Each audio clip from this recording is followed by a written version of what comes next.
kesempatan ini saya membahas opini Dr. Bambang Nurseno secara khusus berkaitan dengan yang disebut Tuhan bagi Yesus adalah kemanusiaannya. Saudara, di dalam kekristenan Yesus disebut Tuhan. Itu berbeda sama sekali pengertian dan pemahamannya dengan Yesus disebut Allah. Kenapa demikian? Makna Tuhan bagi Yesus harus dibedakan dengan makna Allah bagi Yesus.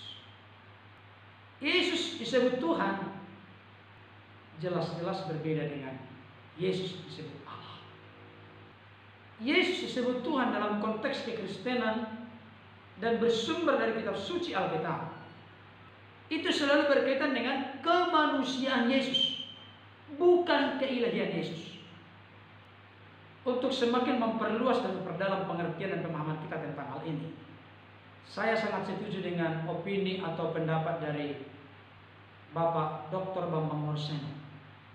Untuk lebih jelasnya, mari kita mendengarkan pemaparan beliau berikut ini. Sebagai gelar Lord maknanya apa? Mari kita lihat Filipi pasal 2 ayat 6 sampai ayat 11.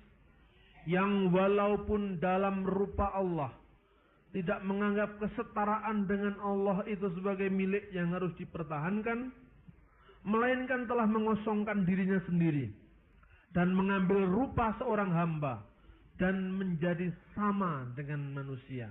Dan dalam keadaan sebagai manusia, ia telah merendahkan dirinya dan taat sampai mati, bahkan mati di kayu salib. Itu sebabnya Allah sangat meninggikan dia dan mengaruniakan kepadanya nama di atas segala nama, supaya di dalam nama Yesus bertekuk lutut segala yang ada di langit dan yang ada di bumi dan yang ada di bawah bumi, dan segala lidah mengaku Yesus Kristus adalah Tuhan, bagi kemuliaan Allah Bapa. Jadi yang disebut Tuhan itu kemanusiaannya apa keilahiannya? Kemanusiaannya. Yang disebut Tuhan itu gelar fungsional. Yang disebut Gusti itu gelar kemanusiaan Yesus. Coba perhatikan. Telah mengambil rupa sebagai seorang hamba, sama dengan manusia, bahkan taat sampai mati. Matinya tidak enak-enak di tempat tidur, tapi di kayu salib. Dihinakan sebagai manusia, berkorban sebagai manusia. Karena itu Allah meninggikan manusia Yesus tadi dan bergelar Lord bagi kemuliaan Allah Bapa. Jadi gelar God itu bagi keilahiannya sebagai firman Allah, gelar Lord itu sebagai kemanusiaannya, sebagai Gusti Al-Masih, sebagai Mesias. Jadi menyebut Gusti Yesus itu sebetulnya tidak sulit dibanding Tuhan Yesus. Dalam bahasa Indonesia tidak memiliki kata ganda yang bermakna. Gusti dalam bahasa Jawa itu bisa sapaan hormat, bisa untuk Gusti Allah. Bisa untuk Gusti Allah, bisa untuk Gusti Pangeran Diponegoro. Dalam bahasa Inggris, Lord itu bisa Lord God, bisa Lord Jesus, bisa Lord Charles. Dalam bahasa Indonesia, kata Tuhan hanya bermakna ilah. Itu akibatnya kesulitan menjelaskan tentang makna Lordship of Jesus Christ. Jadi ketuhanan Yesus itu mengacu pada tugasnya sebagai manusia ketika dia taat sampai mati, bahkan mati di kayu salib. Karena itu Allah telah meninggikan dia dan menjadikan dia Tuhan. Jadi yang menjadikan Tuhan itu adalah Allah.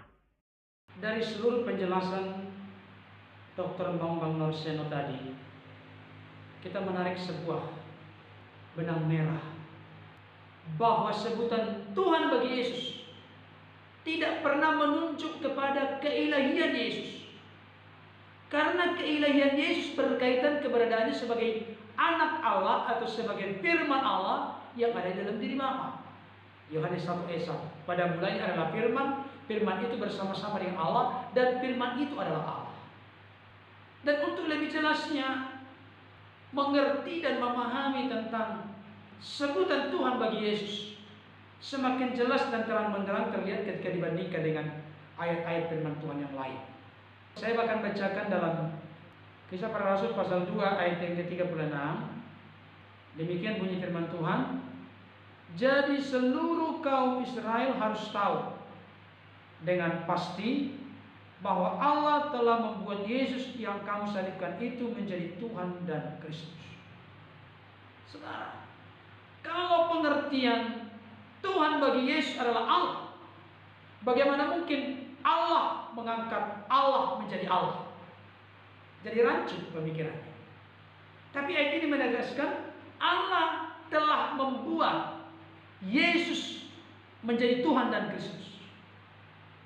Dengan kata lain, Allah lah yang mengangkat atau yang membuat Yesus menjadi Tuhan. Jadi adalah salah kaprah ketika Ibu Haja Irene Handono mengatakan bahwa Yesus diangkat menjadi Tuhan dalam Konsili Nikea tahun 325. Oh tidak, saudara.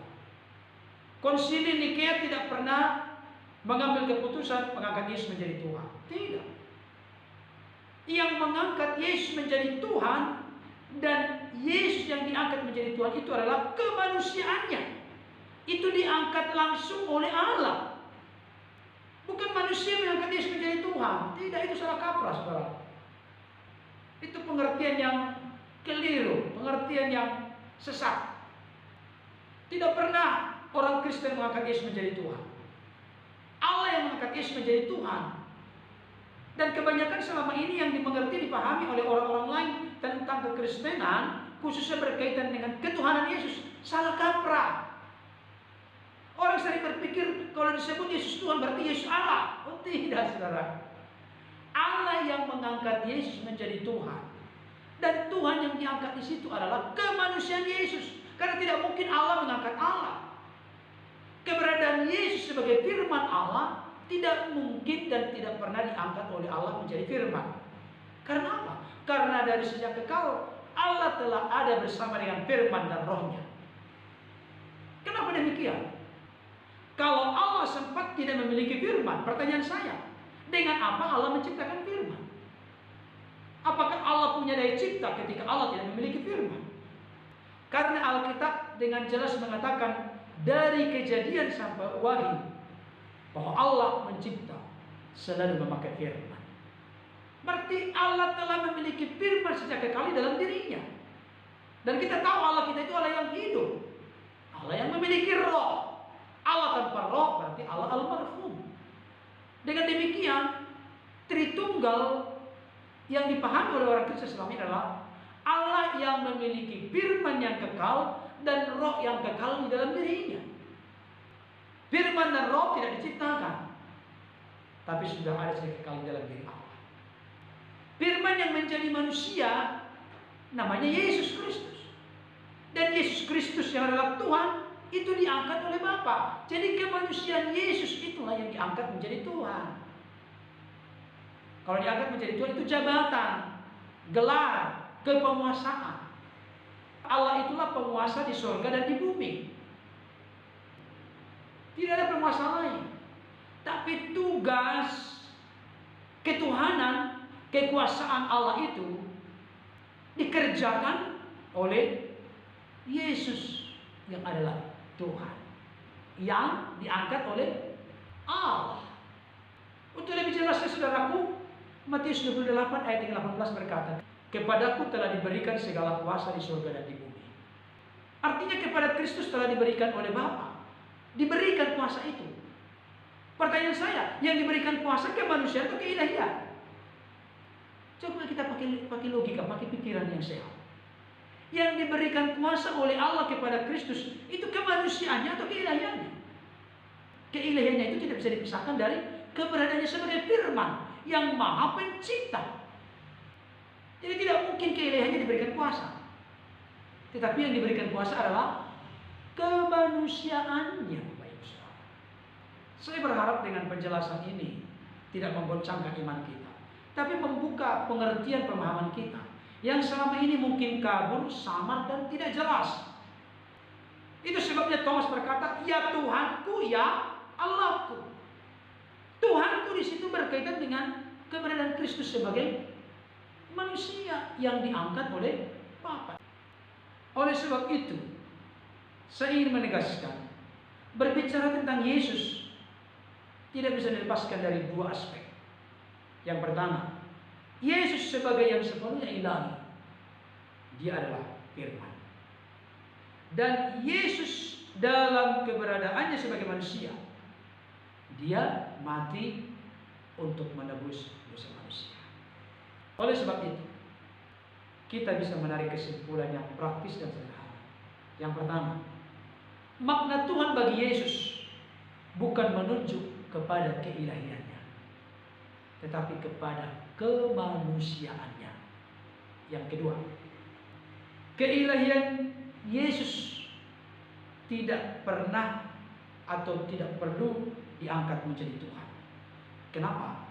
Karena dari sejak kekal, eksistensi Yesus di dalam diri Bapa sudah sebagai firman. Ketiga, yang mengangkat atau membuat Yesus menjadi Tuhan adalah Allah sendiri, bukan konsili Nikea, seperti yang sering dikatakan oleh Ibu Haja Irene Handono dan juga Bapak Ustadz Sani Munir. Itu tidak benar ya. Allah yang mengangkat Yesus menjadi Tuhan, bukan konsili, bukan manusia, bukan siapapun. Yang keempat, ketika dikatakan kepada Yesus telah diberikan segala kuasa di surga dan di bumi, maka yang diberikan kuasa itu adalah kemanusiaannya, bukan keilahiannya.